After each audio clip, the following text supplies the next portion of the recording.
Une famille en peine. C'est une histoire de la Bible tirée de Marc, chapitre 5, versets 21 à 24, 35 à 43.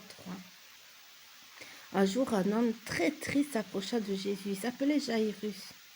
Il était un des dirigeants de la synagogue. Une synagogue est l'endroit où le peuple juif va adorer Dieu.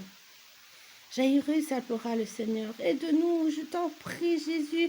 Ma petite fille est en train de mourir. Si tu viens et que tu la touches, je sais qu'elle guérira. Alors la joie reviendra dans notre maison. » Jésus proposa aussitôt d'accompagner Jairus jusque chez lui et de voir la petite fille. Il y avait à ce moment beaucoup de gens qui désiraient parler à Jésus. Ils étaient pressés autour de lui, ce qui fait que Jésus ne pouvait avancer bien vite. Comme ils approchaient enfin de la maison de Jairus, des hommes arrivèrent en courant et crièrent « Il est trop tard, la petite fille est morte !» Jésus ne peut plus intervenir maintenant. Jairus était accablé de tristesse. Il avait pensé que Jésus pouvait guérir sa petite fille, mais maintenant il n'y avait plus rien à faire. Cependant Jésus le consola. « Ne sois pas triste, Jairus. Crois en moi et tu verras de grandes choses. » Ils entrèrent dans la maison de Jairus et y trouvèrent beaucoup de gens en larmes. Jésus reprit la parole. « Ne pleurez pas, la fillette dort seulement. » Jésus entra dans la chambre de la petite fille alors que les personnes présentes s'étonnaient de ce qu'il venait de dire.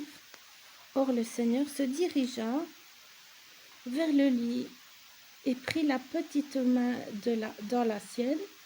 Puis il pria et dit « Lève-toi, petite fille. » Elle commença à respirer et ouvrit les yeux, et puis elle s'assit et sortit du lit. Quand les gens la virent, ils cessèrent de pleurer et furent très heureux. Jairus et sa femme, stupéfaits, souriaient eux aussi. Enfin, ils donnèrent à manger à la petite fille. Les parents répétaient « Merci Jésus, merci, merci Jésus ». Verset à retenir. L'Éternel est près de ceux qui ont le cœur brisé. Il sauve ceux qui ont l'esprit abattu. Psaume 34, versets 18 à 19. Je répète, l'Éternel est près de ceux qui ont le cœur brisé. Il sauve ceux qui ont l'esprit abattu. Psaume 34, 18 à 19. Répète avec moi. L'Éternel est près de ceux qui ont le cœur brisé. Il sauve ceux qui ont l'esprit abattu. Psaume 34, 18, 19.